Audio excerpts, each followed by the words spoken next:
Hola, ¿qué tal, amigas y amigos? Un saludarlos en este martes educativo en un conversatorio académico más. Me da mucho gusto poder coincidir con mis compañeros y amigos Luis, Miguel, Ian y por supuesto la doctora Angie. ¿Cómo están? ¿Cómo se encuentran esta noche? De lujo. ¿Qué tal? Buenas noches. Aquí estamos. ¿Qué tal? Buenas noches.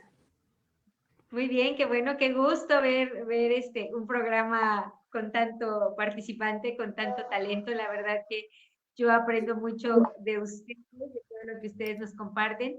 Y sin duda que, bueno, el tema que hemos preparado para esta semana, sin el afán de pretender ser expertos en la materia, pero sí, pues personas comprometidas con este tipo de temas que sin duda son muy actuales y de mucha importancia también en el ámbito educativo. El tema de esta semana lo hemos denominado identidad de género dentro de nuestra serie Responsabilidad Social del Docente. Para eso, pues también les vamos a compartir aquí nuestros datos de contacto a los que nos pueden hacer llegar todas sus dudas, sus inquietudes, sus sugerencias, comentarios, inquietudes, todos aquellos temas que quieran que podamos tratar en este conversatorio, con todo gusto nos lo pueden hacer llegar. De estos contactos que les estamos poniendo aquí, también comentarles que, bueno, estamos ya transmitiendo por YouTube, que eso también nos genera, pues, hay mucha emoción. Y sin duda, pues les digo, pueden hacernos llegar sus comentarios, tengan la certeza que los vamos a estar retroalimentando cada uno de ellos. También recordarles que inscribir a este conversatorio académico y pueden solicitar su constancia de participación, la misma que tiene valor curricular.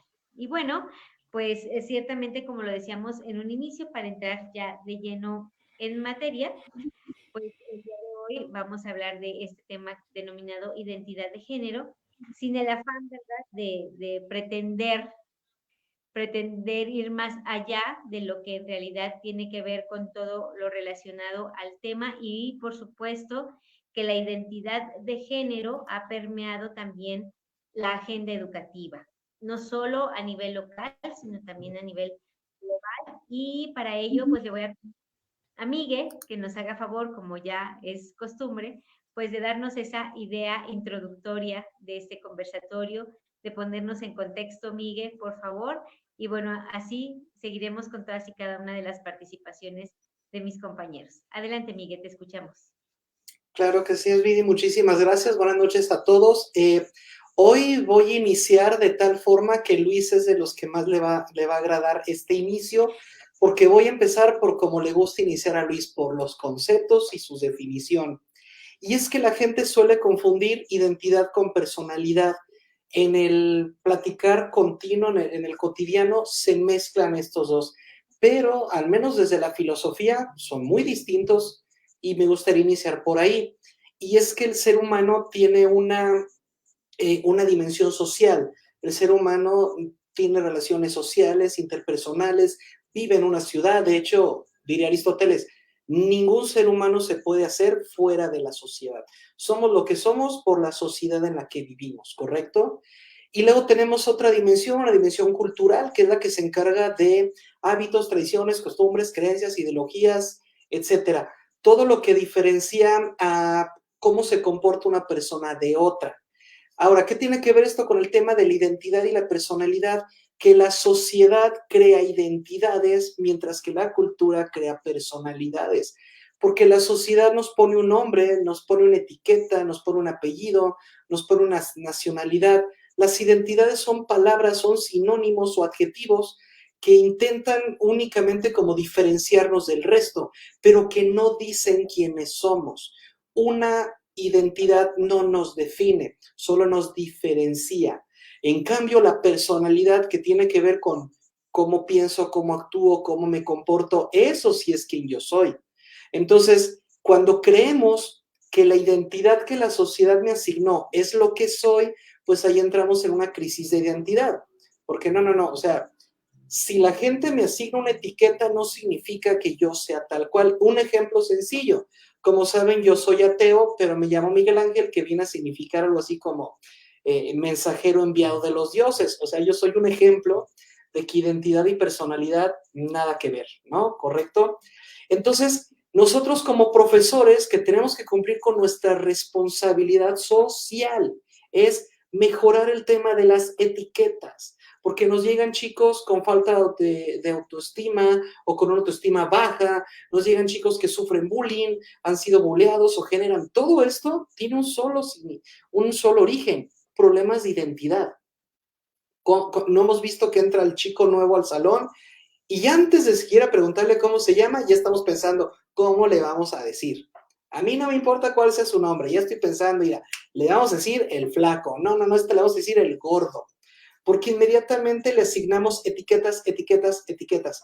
No, y el chavo dice, allá se ve que están los fresas, allá no, acá están los cool, etiquetas. Entonces, un profesor en su responsabilidad social debe ayudar a que la persona elija bien sus etiquetas, porque si la sociedad nos va a etiquetar, entonces ellos deciden cuáles ponernos y muchas veces nosotros terminamos dando etiquetas que no nos van. Y en la actualidad vemos cómo los chicos están teniendo problemas de identidad porque las etiquetas actuales no les gustan.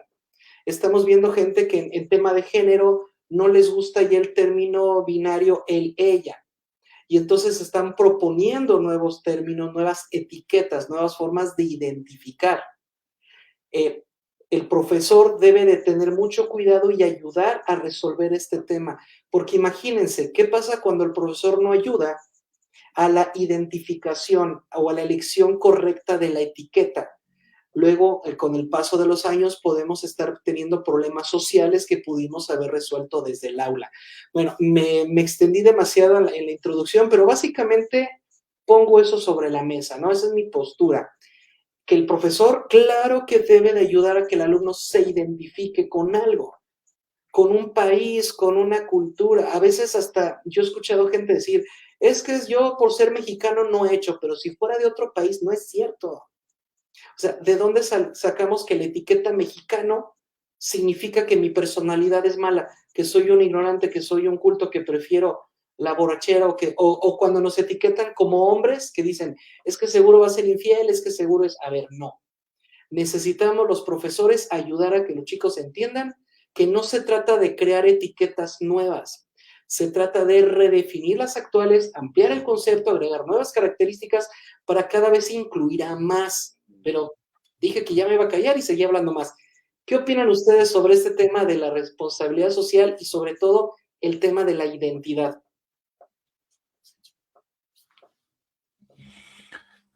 Damas primero, siempre. ¿Yo por qué inicio? Se me hace... No, porque tú das la introducción y eso está muy bien. Bueno, si me lo permiten, creo que es interesante este tema y bastante actual, porque creo que lo que estamos observando el día de hoy o a estas fechas es una falta de identidad porque no entendemos conceptos. Y creo que efectivamente estoy de acuerdo con Miguel que empecemos por cimentar correctamente ciertos conceptos. Y en este caso, hablar de identidad, pues sí, puede funcionar la idea de las etiquetas, pero yo lo vería más como un modelo a seguir, o un modelo a adoptar. La persona busca un modelo estereotipado, si ustedes gustan, pero un modelo a seguir. Un profesor recto, un profesor honesto, un profesor estricto, pues a veces es ese modelo al que los chicos siguen o no siguen, dependiendo de su interés. Y el profesor debe entender que hay este tipo de, que él es un modelo a seguir y que además hay estereotipos entre los muchachos, o sea, hay diversas formas de ver al profesor en un aula. Puede ser el maestro bonachón, puede ser el maestro estricto, puede ser el maestro, no sé, intelectual, no sé, algún modelo, alguna figura que tiene el profesor, y que los muchachos van a intentar o seguir o no seguir dependiendo ahora sí que de esa relación que pueda establecer, de esa empatía que se pueda dar en el aula. Bueno, así lo veo yo como la identidad, y si quieres un poquito más adelante hablamos de la personalidad, que es algo más interno, algo más individual, que son detalles mucho más individuales. Yo creo que aquí nos va a ayudar bastante mejor el conocimiento de la doctora Ángeles, porque ella pues conoce más de lo que es el área de la psicología y nos puede hablar mejor de esos detalles que tiene cada quien. Gracias, pues bueno, ahora no traigo como muchas definiciones, pero más bien me gustaría poner un tema que creo que está relacionado, el estereotipo. No sé si aquí Miguel nos puede ayudar a enlazar este problema de los estereotipos y también esto cómo afectan en la interacción de los estudiantes con los profesores. Y antes de que vayamos a eso, pues sí, un problema grave que yo he detectado es que a veces el mismo profesor es el que en lugar de ayudar justamente esto que Miguel nos estaba comentando, de ayudar a que el estudiante pueda encontrar su identidad, a veces creo que dentro de su propia carga, lo mismo que él no tiene trabajado, a veces creo que también fomenta que se den este tipo de confusiones y eso es un problema que creo que no se resuelve con el hecho de ser formado nada más como profesor, que es un problema que trae más fondo. Sí, porque el profesor no deja de ser persona. O sea, a mí me ponen delante de un grupo, pero yo ya traigo tanto mi identidad como mi personalidad, y suponer que porque tengo la etiqueta de docente ya tengo una personalidad definida, que no es cierto, porque la identidad no es personalidad, pero construimos la personalidad a partir de las primeras etiquetas que le ponemos a alguien. Le empezamos a construir una personalidad que posiblemente esté equivocada. Y el tema del estereotipo abarca tanto identidad como personalidad. Hay etiquetas estereotipadas y hay personalidades estereotipadas. El profesor no puede partir de eso. Pero también entiendo que hay profesores que a lo mejor todavía están apenas como que entrando a la inclusión y de repente digan, oye, fulanita, a ver, ella, la de atrás, y que de repente diga, no me digas ella, dime ella, o dime él. Entonces de repente el profesor que no está acostumbrado a esto puede decir como, ah, caray, ¿qué está pasando? ¿No? ¿Por qué? Porque también tenemos que entender que no podemos simplemente pedirle al profesor la inclusión, tenemos que prepararlo para ella. También necesitamos actualizar el concepto de profesor, porque repito, el estereotipo del profesor tampoco es válido. El problema de un estereotipo es que es muy simplista, o sea, sobresimplificas a la personalidad de alguien al usar un estereotipo, porque somos mucho más que una etiqueta. Entonces yo le recomiendo a los estudiantes que luchan por reclamar su identidad, no se preocupen porque la personalidad que tengan y la etiqueta que les asignen no son iguales. Lo importante es mostrar la diferencia. Recuerdo que hace muchos años yo solía entrar al colegio de San Nicolás y le preguntaba a los grupos nuevos, oigan, ¿todos somos iguales? Y todos decían al mismo tiempo, no, profesor, ninguno es igual al otro. Y les decía, entonces, ¿por qué se portan todos igual?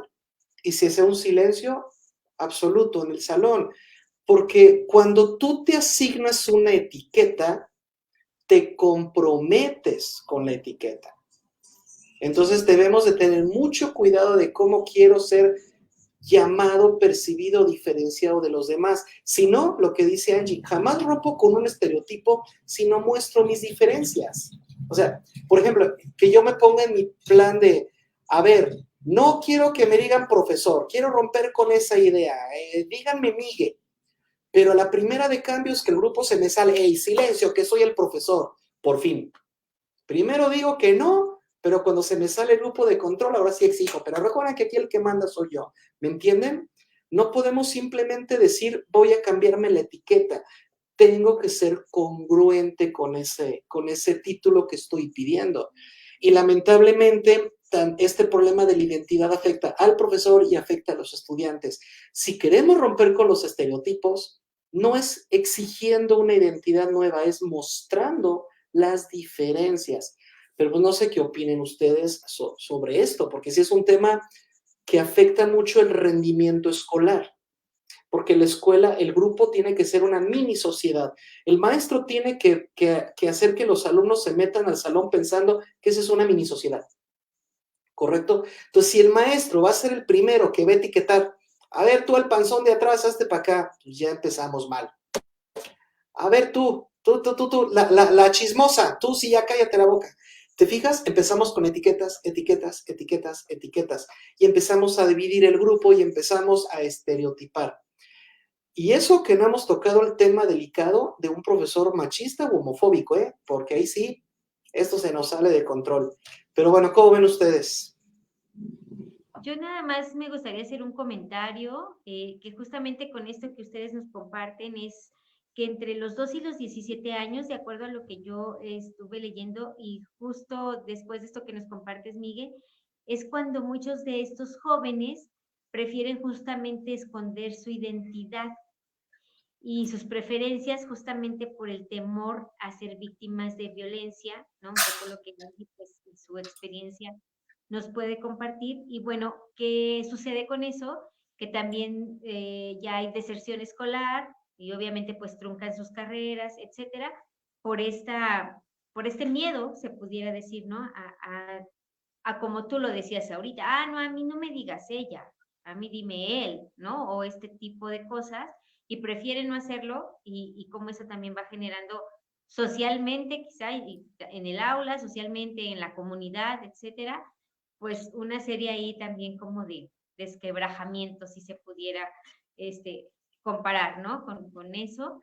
Y a mí me llamó la atención porque ciertamente pues es una etapa en la que tanto en la psicología como en la filosofía podemos entender que pues los chicos también están en esa búsqueda, ¿no? De esa identidad, de eso que los haga ser auténticos o diferentes, o ya decir, yo soy esto, ¿no? Entonces, es alarmante que justamente como en esa etapa, no sé, secundaria, preparatoria, también es cuando viven este tipo de miedos que no les, que si no están bien encausados o bien direccionados, pues pueden frustrar sus carreras, sus estudios, etc. ¿no? Era solamente ese comentario, no sé si Y alguien es más muy quiera. atinado, Asbeidi, porque luego hay profesores que quieren que sus alumnos sean iguales a él. Entonces ya los están empezando como no es que tú tienes que ser, es que en mis tiempos era, o papás que dicen, tienes que estudiar esto porque yo digo, porque yo lo elegí. Entonces ya desde ahí nos llegan chicos con problemas de identidad que dicen, pues es que yo ni siquiera quiero ser ingeniero, pero pues ves que me mandaron, o sea, esos títulos no van.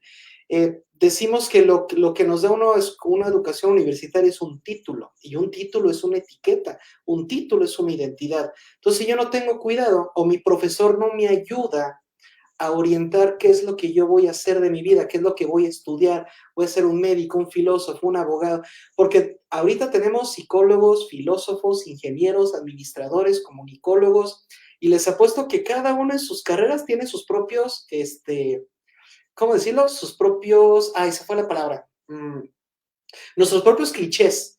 Yo voy a hablar de los míos, que si el filósofo no se baña, que si estamos bien locos, que si nomás pura marihuana, que si nomás, que no trabajamos, ahí va la otra.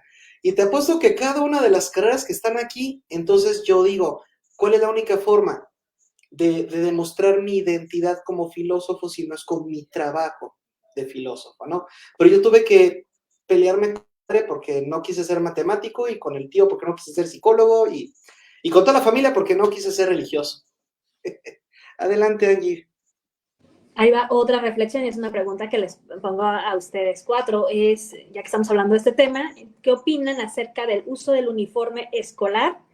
Y bueno, para algunas personas que están en instituciones educativas, son menos las que les toca también el uniforme del profesor, aunque eso suele tocar más en la educación, ¿cómo se llama? Básica en preescolar. Ya es más raro que lo encontremos en los niveles más altos. Pero ahí hay una discusión y eso nos lleva también en un momento polémico de nuestra historia donde se daba como permiso del uso del pantalón a las mujeres y se había entendido que de la falda a los varones y todo lo que esto generó, ya que estamos hablando justamente de estos temas. Yo estoy a favor de los uniformes porque generan un sentido de pertenencia. Me siento identificado. O sea, que los profesores quieran que trabajemos en equipo. ¿Cómo me pides que trabaje en equipo si no me siento identificado con el compañero? Entonces yo creo que en ciertas edades, lo que ustedes opinen, pero básica y creo que ¿cuál es la secundaria? ¿Media? ¿Sí, verdad? Media y media superior, quizá yo recomiendo el uniforme, sí, para generar un sentido de pertenencia, al momento que me siento identificado a algo. Pero ya de adulto, si lo hicimos bien y cada uno de los estudiantes ya aprendió a identificarse, a adoptar los colores de su institución, yo estoy a favor de que ya los retiren, porque es horrible ver a mis alumnos de cualquier universidad hablando pestes de su propia universidad. Es cuando digo, o sea, de ahí vienes, estás hablando mal de dónde vienes, pues ¿quién te va a querer contratar?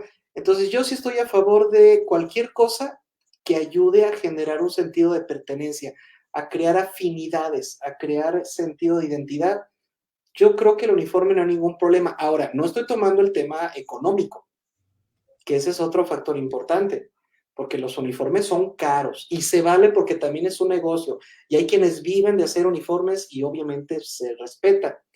Yo creo que ahí hace falta, repito, responsabilidad social, tener un programa, unas políticas que digan, bueno, sí se pide uniforme, pero dado que hay ciertos estudiantes que no lo pueden comprar, podríamos hacer una campaña para los uniformes que los alumnos van dejando, que ya se graduaron o ya no les quedan, los vayan donando, los que estén en buen estado, se les lava y se les regala a los chicos que de escasos recursos. Se puede resolver, pero sí, yo estoy a favor de la uniformidad, repito, en la formación básica.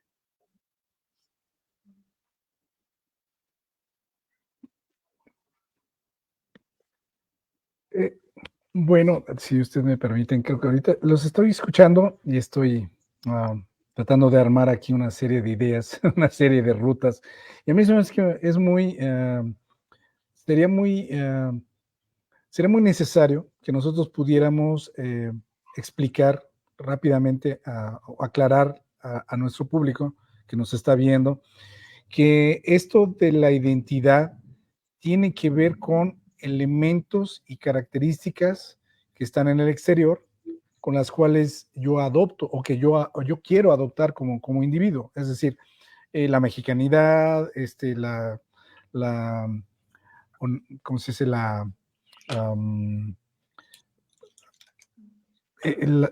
El ser un trabajador honesto, la honestidad, la ética, la disciplina, el orden, o el desmadre, como muchos muchachos lo viven ahora, o sea, el deportivismo, o sea, bueno, todas esas características que son de nuestro exterior, son características que el individuo desea adoptar.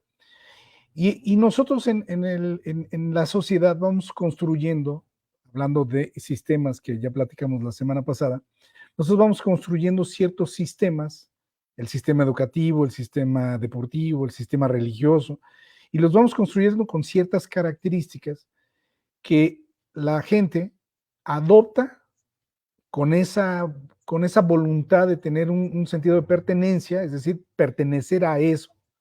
Y esto es a lo que estaríamos llamando identidad. Y por otro lado está lo que es la personalidad, que no lo habíamos tocado, pero que creo que vale la pena hacerlo, porque esas son las características que tengo ya de manera innata como persona. La personalidad sí se puede mejorar, se puede adaptar, pero yo ya vengo con ciertas características de nacimiento. Yo puedo ser explosivo, yo puedo ser enojón, yo puedo ser muy observador, puedo ser muy sentimental, puedo estar alto, puedo estar bajito, puedo estar gordo, puedo estar feo. Vamos, todas esas son características de la personalidad de cada uno. Entonces, esas son características de la persona. Y entonces aquí el problema está en que el docente muchas veces ni entiende las características personales de esos alumnos y tampoco entiende las características del exterior que estamos denominando como identidad. El docente, su responsabilidad primero es entenderla y después fomentarla, o sea, tratar de, ahora sí, de orientar, pues, auxiliar a los alumnos o a los estudiantes o a sus grupos a lograr encontrar esa identidad o reforzar esa personalidad que tiene. Creo que esto es algo muy interesante y muy fuerte, y yo comparto bueno, a la pregunta de la doctora es, bueno, ¿qué tanto a los papás o qué tanto a los maestros o a los propios alumnos realmente tienen voluntad de pertenecer a esos lineamientos o esas características que, que ese sistema ha creado? Si estamos viendo un sistema donde todos van de pantalón y todos van con corbata y todo, bueno, si yo tengo esa voluntad de aceptar, de involucrarme en ese contexto, pues entonces yo también voy a adoptar esas características, y entonces me estoy identificando con ellos. Pero si no es mi voluntad, y esto tiene que entenderlo bien el asesor, el maestro, porque no todos tenemos las mismas capacidades y no todos tenemos las mismas voluntades. Y en un salón de clase, normalmente es difícil que haya gente que quiera hacer examen y otros que no quieran hacer examen. Entonces, es muy difícil que todos quieran hacer lo mismo. Tú tienes que llegar a un punto medio donde puedas mediar y puedas conciliar un convenio común. Se va a hacer esta actividad y todos van a trabajar sobre esa actividad, y el problema es caer en la imposición. Si nosotros caemos en la imposición, entonces ya no nos va a funcionar, porque va a haber diversas reacciones en el grupo. Entonces, creo que sí, la posición del docente se vuelve más compleja, y hoy más compleja porque hoy estamos viendo que la división de identidad es cada vez mayor. Anteriormente solamente teníamos la identidad de ser hombre, de ser mujer, o ser buen estudiante o mal estudiante, o ser hijo de papis, o ser luchón de toda la vida porque no tienes papás. O sea, teníamos unos clichés, como dice Miguel, muy particulares, pero hoy ya no es así. Hoy tenemos diversos grupos con diferentes ideologías de identidad. Entonces, el profesor hoy está en un contexto muy complicado, donde tiene que aprender, tiene que tener herramientas para poder hacerle frente a este contexto.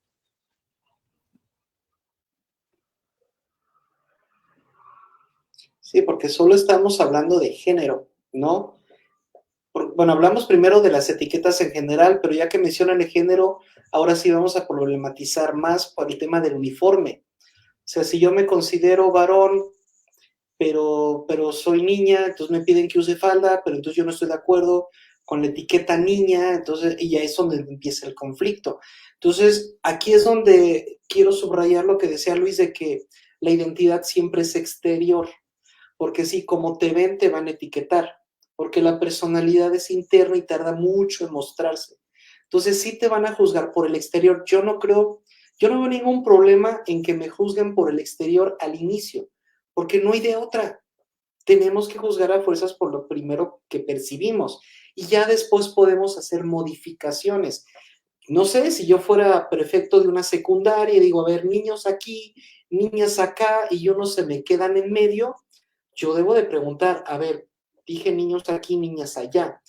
Y me dicen, es que no nos identificamos con esos géneros.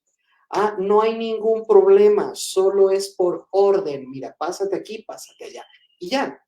Pero si me voy a poner a debatir, ¿y por qué no? Y a ver, ¿y por qué si yo estoy viendo que eres niño? Dice, ahí es donde ya el profesor se equivocó, porque el profesor ya no está con la inclusión.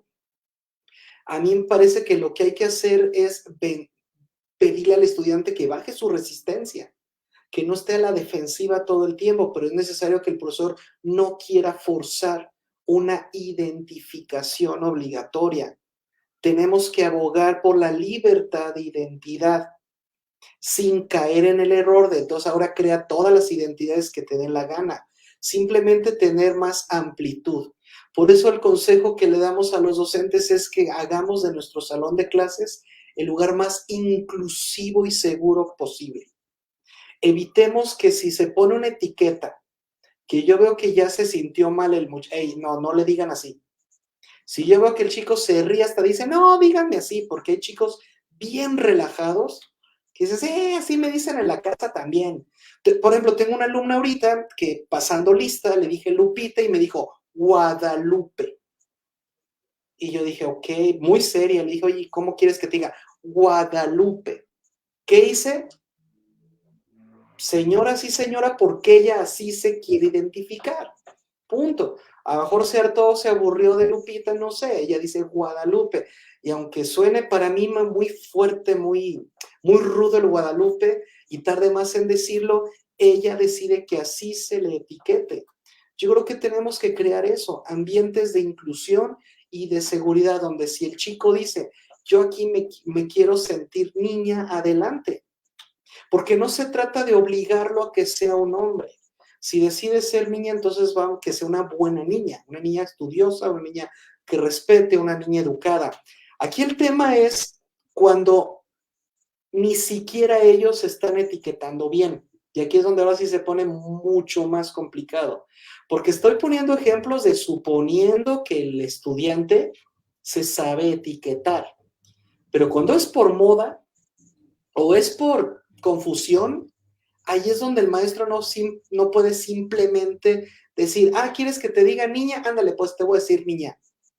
Porque entonces luego los papás van a decir, profe, estamos intentando que no caiga, y luego tú vienes y le reafirmas, y entonces eso se viene abajo.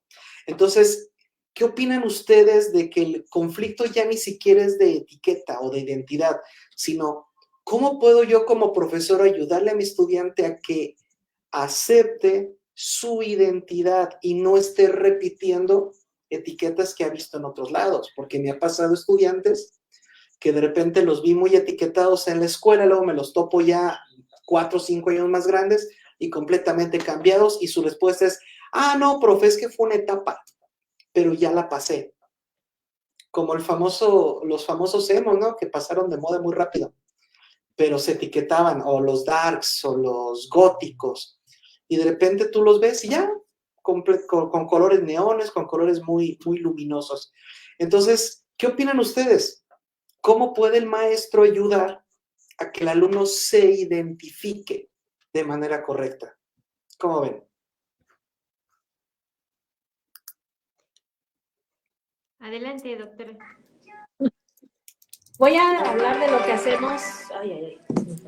Voy a hablar de lo que hacemos en psicoterapia. Por ejemplo, en psicoterapia yo practico psicoterapia humanista desde el enfoque centrado en la persona.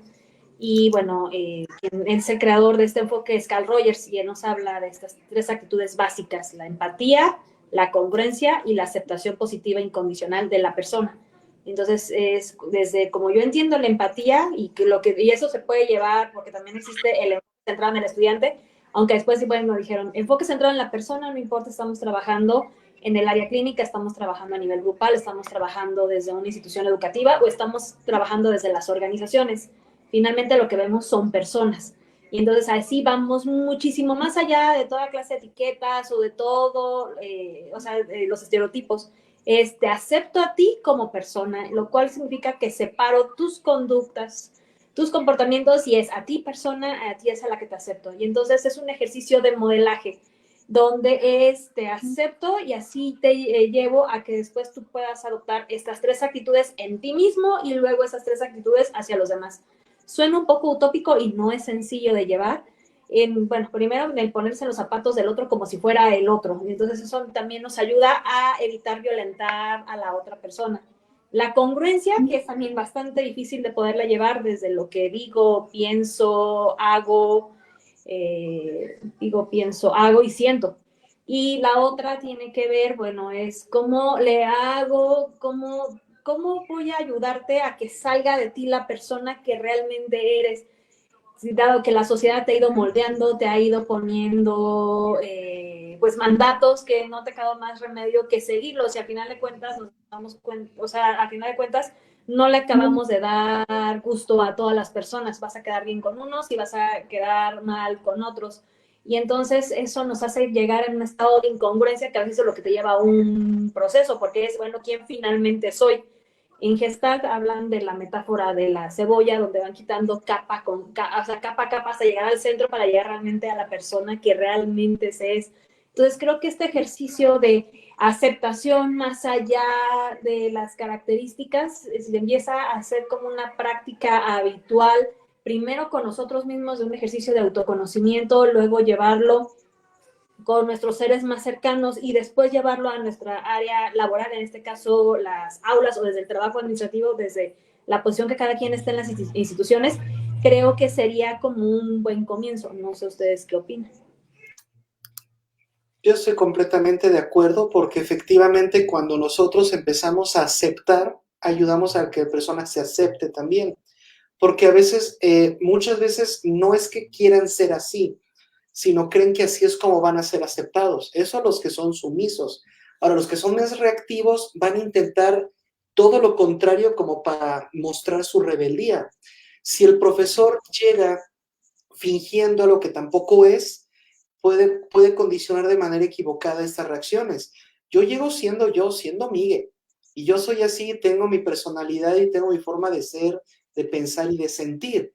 Y entonces ayudo a que el alumno diga, bueno, es que yo, profe, soy de otra manera. Perfecto, sin ningún problema. Si nosotros empezamos a estereotipar, entonces el alumno se va a cerrar. Y entonces o va a ser lo que cree él que yo quiero que sea, o va a ser todo lo contrario que yo digo que sea, porque va a querer llevar una resistencia. La verdadera identidad nace cuando la persona está completamente tranquila, cuando la persona está o se siente a salvo en el lugar, empieza a sacar su verdadera naturaleza, ¿correcto? Que es lo que al final estamos buscando. Por ejemplo, yo diferencio en el salón de clases motes de apodos. Los motes yo los tengo permitidos, pero los apodos los tengo completamente prohibidos. Porque un apodo es cuando tomas algo, digamos, criticable para señalar a alguien, mientras que un mote es cuando seleccionas algo bonito, virtuoso, para ponerle de mote. Entonces, si nosotros los maestros empezamos a trabajar eso y a tomarnos todo a la ligera, o sea, tampoco decir, es que si eliges mal tu identidad, ya valiste, porque como decía Sabina, nadie es esclavo de su identidad. Y cuando tengas la oportunidad de cambiar, pues cambia, no hay ningún problema. Tenemos que enseñar que la identidad es flexible. La personalidad también, pero tarda más porque es más cultural, está más arraigada. Pero ¿podemos cambiar de etiquetas? Claro que sí. Yo estoy de acuerdo completamente con Angie, tenemos que crear esta empatía, pero la empatía es peligrosa, es muy peligrosa porque si yo traigo ahí mis conflictos, al ponerme en el lugar del otro, puede ser que entonces diga, sí es cierto y hacemos un equipo. Es peligrosa porque debe de haber una inteligencia emocional muy fuerte para decir, mira, me puedo poner en tu lugar, puedo entenderte, pero eso no significa que yo me voy a bajar a ese nivel, se supone que soy el maestro. Se supone que te tengo que ayudar a que estés mejor, pero sí necesito por lo menos hacer el esfuerzo, el intento de entender desde tu perspectiva. Un consejo que yo daría, no sé lo que opinen ustedes, para ayudarle a la persona a encontrar su identidad es el método socrático. Ya sé, siempre lo recomiendo, pero es que siempre funciona. Si llega un niño y me dice, es que yo soy niño, pero quiero que me diga niña, Sócrates diría, define niño. Es más, vamos a hacer un ejercicio, ya me emocioné. Haz un ejercicio que hago en clases. Imaginemos que entramos a un salón completamente oscuro, no se ve nada, pero nada, y se cierra la puerta atrás de ti. Y una voz dice, ¿hay mujeres en este salón? Y pues tú eres mujer, tú entraste y dijiste, sí, sí, sí hay, por lo menos yo, ¿no? Y la voz te preguntara, sin hacer referencia a tu cuerpo, demuéstrame que eres mujer.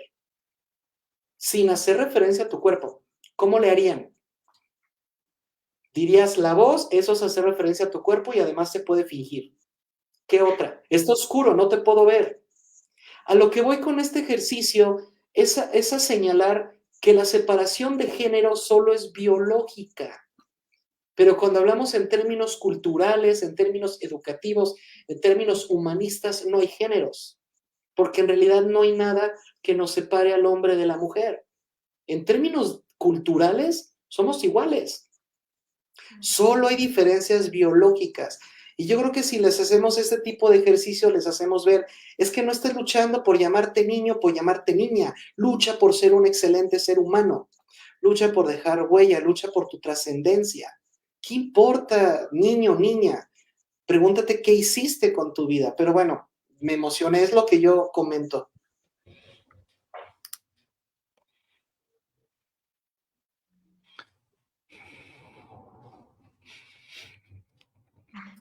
Ian, te Diana, ahora toca, no te hagas. ¿quieres aportar Ah, algo caray, también? como estaba esperando a ver a que comentaran algo. A ver si no se pone esta cosa. Ah, ok, ahí está. ¿Ahí me escuchan bien todos? Sí, ok, excelente, muy bien. Eh, pues aquí, más que nada, es una pequeña preguntita, ¿no? Relacionada a esta cuestión precisamente de la identidad, porque me hace un poquito de ruido un detalle, que muchas veces también estos problemas de identidad surgen principalmente, al menos yo lo veo así, desde casa, explícome. Eh, y justamente va esta pregunta, ¿no? ¿Qué opinan o qué opinión les merecen estas experiencias traumáticas, como por ejemplo separación de padres y demás? O que a lo mejor ahora sí que la criatura, llamémosla, ¿no? Para no meternos en problemas, la criatura, no, pues que ya encontró a papá haciéndole infiel a mamá y que no encontró a mamá haciéndole infiel a papá, ¿no? Y que le encontraron a papá o mamá haciendo algo que no debían y así. Por qué pongo esto sobre la mesa? Porque muchas veces desde pequeños ya hay quienes saben, hay quienes sabemos identificar lo que está bien y lo que está mal. El que no es que esto está mal, no lo debo de hacer, o esto está bien, o esto como que no sé qué onda. Y entonces, ¿qué sucede? Te encuentras con este tipo de eventos que muchas veces llegan a dejar una huella en ti, por eso los llamo traumáticos, desde mi perspectiva, porque pues dejan esa marca en ti y eso te genera problemas de identidad, ¿no? De hecho, hasta la fecha yo sigo luchando mucho con ese detalle de que mi papá me dice cosas como de que no, es que yo sí era muy pelonero, no, es que yo sí era bien así. Y digo, chango, o sea, yo sé que está mal, yo sé que está mal, pero digo, o sea, es mi papá, estaré destinado a ser igual, estoy condenado a ser igual, ¿no? O sea, ya ven por dónde voy llevando el asunto. Entonces, ¿qué opinión les merece esa cuestión de esos eventos traumáticos o de esas cuestiones ya a nivel familia? ¿Y cómo ven la afectación ya a un nivel, pues, escuela, vaya? Como podría responderte 3 horas, solo voy a responder bien concretito para que mis colegas apoyen. Yo todo lo resumo a desarrolla la cultura. Un desarrollo cultural, es decir, realmente estudiar, leer, entender, comprender, va a aumentar tu visión. Yo creo que un estudiante, por muy traumatizante que sea su infancia, si le ayudamos con conocimientos, con saberes, que conozca de otras culturas, de otras perspectivas, le ayudamos a que vaya cambiando esa etiqueta, esa identidad. Porque te digo una cosa, Ian, aunque tú digas, es que yo no estoy de acuerdo en que sea bueno ser peleonero, pero eso lo tuviste que descubrir tú. Es obvio que no te lo enseñó tu papá, tú lo tuviste que descubrir. Si no hubieras estudiado nada, si hubieras vivido encerrado con tu papá, solo tendrías esa visión, ¿cierto? A menos que fuera tu naturaleza ser muy tranquilo. Pero si no, a lo mejor terminarías haciéndole caso o dudando de que a lo mejor lo correcto sea ser como él. Pero cuando conoces a personas que piensan como tú o a personas que han logrado hacer grandes cambios pensando como tú, es cuando empiezas a adoptar tu identidad. Por eso, la mejor forma de resolver un problema de identidad es en la escuela. Claro, una escuela bien, una escuela que de verdad le entra a estos asuntos, profesores que no le tienen miedo a hablar de identidad, profesores que al contrario ayudan a que el alumno encuentre su identidad. La solución es el estudio, ya para acabar pronto. Mientras más estudias, más resuelves el tema de identidad. Por ejemplo, yo creía que yo tenía que ser físico matemático porque es lo que mi papá era y fue la primera carrera que estudié. Y cuando vi que no me sentía a gusto dando clases de matemáticas, intenté en sistemas, me divertí mucho, pero tampoco. Hasta que entré a filosofía dije, esto es lo que soy, ahora sí identifíquenme, ahora sí pónganme el título de filósofo, pero tuve que estudiar mucho y tuve suerte de a la tercera fue la vencida. Pero bueno, esa es mi respuesta. No sé qué opinan, colegas. Híjole, si me permites, Jazz. Sí, adelante, adelante. Fíjate que estoy reflexionando en todo lo que han estado platicando. Aquí Miguel, Ángeles y Ian nos han puesto en tres diferentes perspectivas con esta dinámica que hizo Miguel, con el abordaje de la problemática que nos dice Ángeles y esta situación que no podemos dejar de lado porque es uno de los factores más relevantes. Creo que el contexto familiar es un elemento fundamental para la creación de la personalidad, para el desarrollo de la personalidad como para la identificación de un individuo. Y todo este análisis que estoy escuchando o que estoy haciendo mentalmente de todo lo que están diciendo, me lleva a un solo momento en la clase. Y no sé qué opinen. La pregunta es, ¿cómo le va a hacer el docente para poder encauzar la buena identidad de sus alumnos o bueno, no tanto la personalidad, porque la personalidad, como dice Miguel, sí aflora con el tiempo, pero bueno, esas demostraciones de personalidad también se tienen que evidenciar dentro del salón de clase. Entonces, hoy, ¿cómo está el docente en una clase? Y entonces, bueno, pensando que estamos en un conversatorio de tipo educativo, mi reflexión me lleva a un momento fundamental de toda la cátedra, que es la primera clase. La primera clase, cuando el docente llega, pues es el momento más ideal para establecer todos los canales de comunicación con el grupo. La comunicación, la empatía, la afinidad, incluso la identidad, es decir, el encauzamiento de la identidad como grupo y también, bueno, pues el reforzamiento de la personalidad, porque bueno, si estamos en un grupo, estamos en una clase de tipo, no sé, psicología, por ejemplo, pues las personalidades allí aunque son diversas, pues tienden a ser pues muy experimentales. A los psicólogos les gusta ser como muy experimental, como muy extrovertidos, como abordar a la otra persona. Entonces, todos van a compartir más o menos ese común denominador. Si estamos en una clase de matemáticas, pues, y todos son matemáticos, pues ahí les gusta el análisis, les gusta el interés, les gusta, no sé, es otro tipo de personalidad que la del psicólogo y así sucesivamente.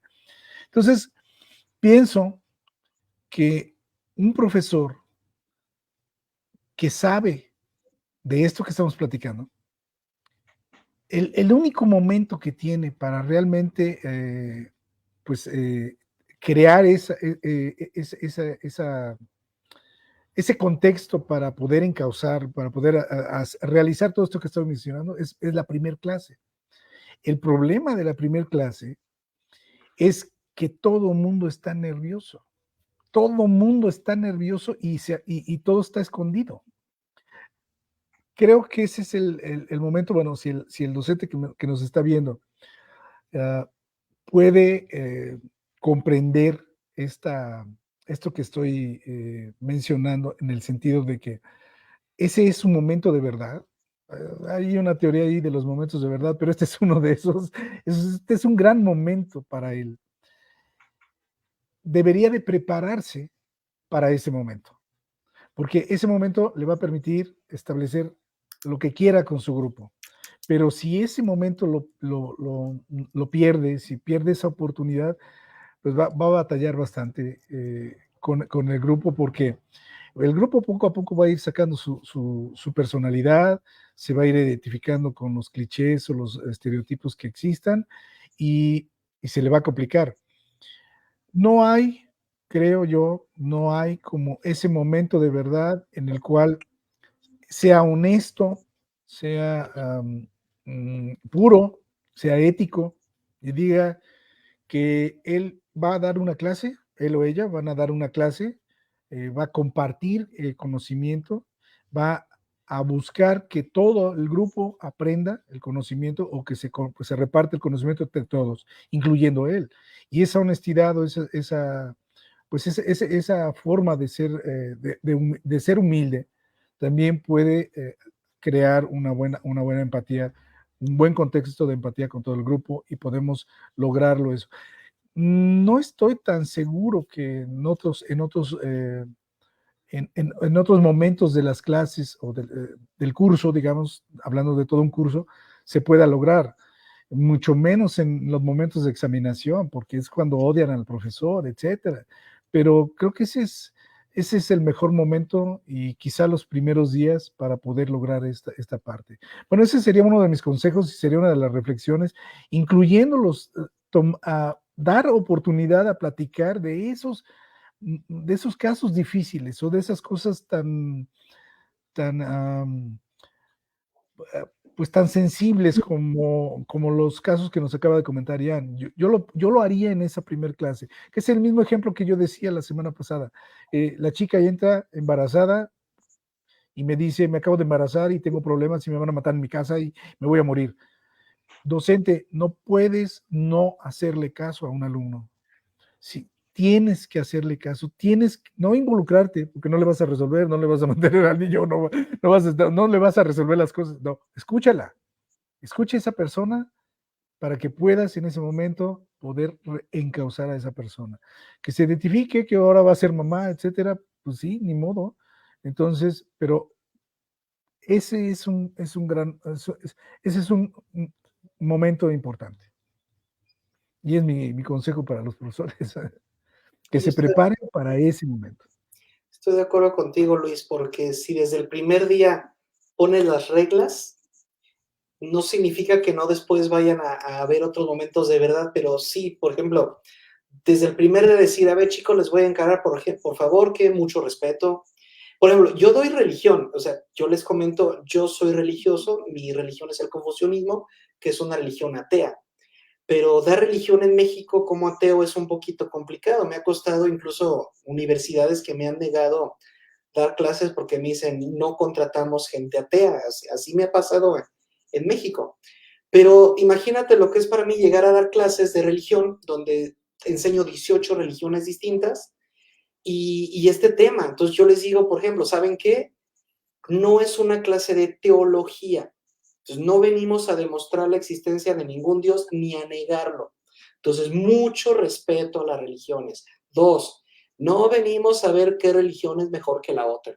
Entonces, el primero que empiece con qué es que fulano, los voy a retirar del salón. Entonces, cuando yo ya sé que el tema puede ser un poquito controversial, lo que dice Luis es bien cierto desde el primer día. A ver, aquí no se trata de ateos contra monoteístas y politeístas. Aquí vengo a aprender, punto. Saliendo de aquí yo continúo con mi religión y sin ningún problema. Pero sí tengo que decirles, ¿no? Respeto, no burlarse de ninguna religión, no se viene a demostrar la existencia o inexistencia de ningún ser, punto. Y todas las religiones se van a estudiar con respeto. Entonces, me ha pasado que, por ejemplo, le digo, oye, a ti te tocó exponer el islamismo. Y me dicen, sí, profesor, pero yo soy testigo de Jehová, no puedo exponer. Yo tengo que respetar su identidad. No hay ningún problema. No te voy a obligar a que expongas, porque eso es lo que tenemos que hacer, crear un ambiente inclusivo. Yo no puedo obligarle, pues no siento, en la tómbola te tocó el islamismo y ahora vas y expones. No. Oye, si vas a entrar en conflicto religioso, no te preocupes. Luego vemos la forma de evaluarte, no hay ningún problema. Entonces, yo estoy de acuerdo contigo, Luis. Si ponemos las reglas claras desde el inicio, porque en cuanto el profesor entra, ya tiene de etiquetas, mira, tú ni cuenta te das, pero ya tienen ahí tu lista de apodos y de motes. Y eso si no te conocían. Ahora, si te conocen, lo que le dijeron otros grupos. Pero es tu momento de decirles quién realmente eres, o por lo menos mostrar tu primera identidad. Decirles, así es como voy a trabajar, así los voy a calificar, etcétera. Entonces, yo estoy de acuerdo contigo, Luis, es una gran oportunidad el primer día de clases para empezar a poner reglas de identidad, de cómo nos vamos a llamar. No puedes tolerar acoso. Aquí nadie va a acosar a nadie, nadie me va a discriminar a nadie. aquí todo mundo, pero tampoco voy a obligar al introvertido a que hable. Porque si yo le exijo al introvertido, ándale, habla, exprésate, le estoy haciendo creer que está mal ser introvertido. No está mal, solo no ha llegado el momento en el que él aprenda a desenvolverse en ámbitos sociales. Y uno como docente, que a lo mejor tú das español, pues no estás capacitado para ayudar a que un niño rompa su lado introvertido, ¿no? Bueno, esa es mi opinión. Muchas gracias, Miguel. Angie, ¿alguna idea final? Porque estamos Sí, a nada más punto para de terminar contestar el lo que conversatorio. nos había dicho Jan. Bueno, creo que todos tenemos algo en la infancia que a lo mejor nos cuesta un poco de trabajo asimilar. Pueden ser hechos muy traumáticos, algunos menos. Entonces, hay algunos que los pueden superar con las mismas oportunidades, las situaciones que se van presentando en la vida, verbalizándolas. Y hay otros que a lo mejor pueden necesitar ayuda profesional y hay diferentes tipos de ayuda. La psicológica es una de las más quizás más conocidas, pero no es la única. También está la ayuda psicológica, a veces se necesita ayuda desde el área médica, desde las diferentes especialidades. Hay, bueno, hay veces que nada más necesitamos simplemente orientación, a veces se necesita procesos de psicoterapia, y hay muchas orientaciones para eso. Al final de cuentas, ¿a qué vamos a llegar? Aceptar la situación que no se puede cambiar del pasado, aceptar a los padres, porque en su pregunta está, bueno, directamente desde el contexto familiar, entonces tenemos que llegar a la aceptación de la familia, quizás no a la aceptación de los comportamientos, y no significa que en el presente sigamos permitiendo a lo mejor ciertas conductas abusivas. Entonces a lo mejor es donde ahí podemos marcar límites o incluso marcar distancia con los familiares para evitar sentirnos más afectados y aprender nuevas formas a lo mejor de relacionarnos de manera más sana. Y sí, a lo mejor tendremos que llegar al perdón. Me gustaría terminar con una pregunta que le voy a hacer directamente a Luis. Entonces, ¿sería correcto hablar de identidad institucional y la relación con la identidad del propio estudiante y de la identidad con los profesores y todo el personal administrativo, ya que estamos hablando de este tema? Y además, bueno, es producto de la reflexión que hago de lo último que habló Miguel con su experiencia dando la clase de religión. Pues definitivamente creo que sí, porque en el camino tú has visto que tenemos muchas instituciones y cada institución tiene sus características y cada institución tiene su filosofía. Y cada persona que quiera pertenecer a esa institución, pues definitivamente tiene que hacer un ejercicio de aceptación de esos valores o de esos principios que hay en esa institución. Entonces, definitivamente creo que sí, cada institución educativa tiene su propia personalidad y su propia identidad, ¿no? Duele decirlo porque debería de ser algo muy neutral, pero definitivamente sí hay mucha identidad, yo diría hasta estereotipada en muchas instituciones educativas. No vamos a, no vamos a entrar en detalles porque nos están viendo y seguramente puede molestarse a alguien allí. No vamos a molestar a nadie, pero sí hay instituciones muy especiales y es parte de su identidad. Yo diría que sí. Me gustaría aportar algo más, Sveni, si me permites, porque es que aquí ya tenemos que meter un conceptito nuevo llamado afinidad. Y es que una de las ventajas o uno del para qué del ser de las identidades o de las etiquetas es el poder encontrar afinidades con los demás. Y esas afinidades generan al final un sentido de pertenencia. Y el sentido de pertenencia genera lealtad. Entonces, si yo quiero tener lealtad en mis estudiantes, tengo que crearles un sentido de pertenencia.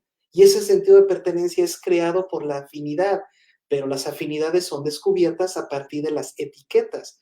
Si yo, por ejemplo, llego al salón y digo, a ver, ¿dónde están los rockeros? A ver, para acá. A ver, ahora 5 segundos, ¿listos? Los fiesteros, y veo cómo se van organizando y les puedo poner esa dinámica y todos ven, mira, yo no sabía que a ti te gustaba esto. A mí me ha pasado, yo no le tengo miedo, diría Luis, me ha pasado con colegas que no me hablan, no me tragan, les caigo gordo, quién sabe por qué. Pero de repente coincidimos en algún tema y dicen, ¿a poco te gusta la banda, Miguel? Y le dije, me gusta el reggaetón también, ya somos súper amigos. ¿Por qué? Porque hasta que no empezamos a ver todas las etiquetas que tenemos, no encontramos afinidades. Y gracias a las afinidades podemos llegar al sentido de pertenencia y después llegar a una lealtad, que es lo que queremos en responsabilidad social, que estudiantes y profesores seamos fiel y leal a nuestro país, a nuestras culturas, a nuestras tradiciones, a nuestro planeta. Y todo surge de etiquetar correctamente. Y tenemos los maestros el gran reto de enseñar a etiquetar mientras que nos vamos etiquetando nosotros mismos. Muchas gracias, Miguel. Pues no sé, ya el tiempo se nos está terminando, es más, ya lo rebasamos. Pues no sé si alguien más quiera aportar algo antes de despedirnos de este conversatorio, y si no, pues para dar el cierre. Pues ¿Nada? definitivamente que yo creo que hay que invitarlos para el siguiente programa porque hoy no alcanzamos a ver ni siquiera la mitad. Así es. Bueno, pues agradecemos el favor de su atención y efectivamente los esperamos el próximo martes en punto de las 7:30. Hasta la próxima y que tengan una excelente noche. Gracias.